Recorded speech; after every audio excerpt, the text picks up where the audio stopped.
मौलाना मुजीबुर रहमान जा बयान बुधण जे लाइ मौलाना साहब जो यूट्यूब चैनल ज़रूर सब्सक्राइब कंदा। छा साईं मुर्शिद कहिड़ो वठणु खपे ऐं मुर्शिद जे अंदरि कहिड़ी क्वालिटी हुजे। कामिल मुर्शिद कहिड़ो आहे? साईं कामिल मुर्शिद उहो जेको नबी सल्लल्लाहु अलैहि वसल्लम में मुकमल तरीक़े ते आहे, मुकमल उनखे ॾाढी आहे, उनखे पटको आहे, नमाज़ जो पाबंद आहे, हराम शयुनि खां बिल्कुलु परे आहे, नेक शयुनि जी तरफ़ माइल आहे। त मुर्शिद साईं अहिड़ो वठंदा कयो।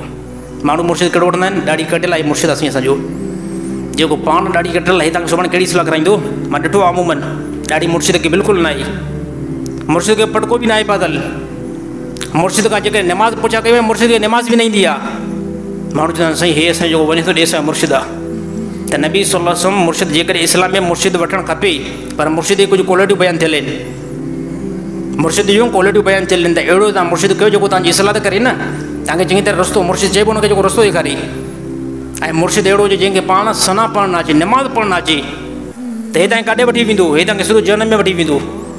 चई साईं असांजो मुर्शिद ज़िक्र में वेठो हूंदो आहे। काफ़ी अहिड़ा मां मुर्शिद सिंधी अंदरि ॾिठा आहिनि, अखियूं ॿुटियूं पाइनि सॼो ॾींहुं साईं ख़ामोश वेठा आहिनि, अखियूं बंदि। बा मुर्शिद खे छा थियो आहे भला?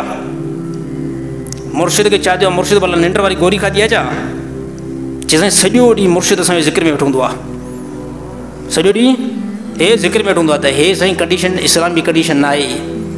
ॻाल्हि सम्झ में अचे थी नथी अचे? इहो अमल साहबा खां जेको आहे बिल्कुलु साबित न आहे, जो सॼो ॾींहुं जेको आहे पियो हुजे ऐं ज़िक्र में ऐं नमाज़ जेको आहे सभु कंदा थियनि। इस्लाम में वॾे में वॾो जेको अमल आहे न कलमे खां बाद में, त उहो जेको नमाज़ आहे। त मुर्शिद जेकॾहिं नमाज़ खां परे आहे त मुरीद सभु गुमराह ऐं गुमराहनि जो टोलो करते वेंदो, जन में सिधो हलियो वेंदो। मुंहिंजी ॻाल्हि न आहे, क़ुर जी ॻाल्हि आहे, मतिलबु कोई सादी नाराज़ थिए।